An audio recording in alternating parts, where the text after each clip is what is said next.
தூத்துக்குடி மாவட்டம் விளாத்திக்குளத்துல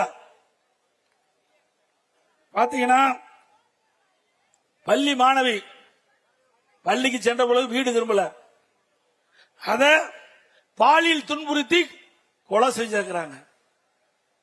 நல்லா சிந்திச்சு பாருங்க. அதே போல அண்ணா பல்கலைக்கழக மாணவி பாலியல் சீண்டல். யார் அந்த சார்? இந்த ஆட்சியில கண்டுபிடிக்க. அண்ணா திமுக ஆட்சி வந்தா யார் அந்த சார் கண்டுபிடிக்கப்படும்.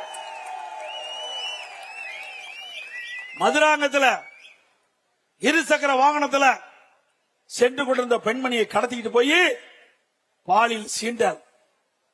கோயம்புத்தூர் விமான நிலையத்துக்கு அருகில ஒரு மாணவியும் ஒரு ஆண் நண்பரும் பேசிக் கொண்டிருக்கிறாங்க.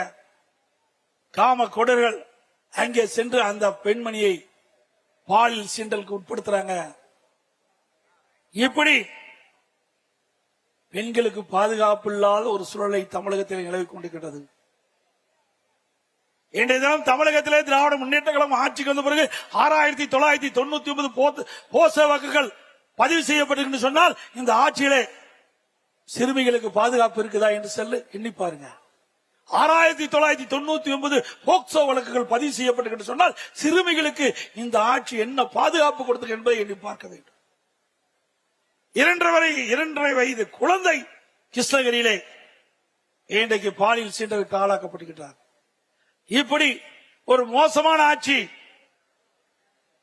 மக்களை பாதுகாக்க தவறிய ஆட்சி, குடும்பத்தை மற்றும் வளமாக செல்வ செழிப்பாக இருப்பதற்காக ஆட்சி செய்கின்ற ஒரே அரசாங்கம் திராவிட முன்னேற்ற கழக அரசாங்கம்.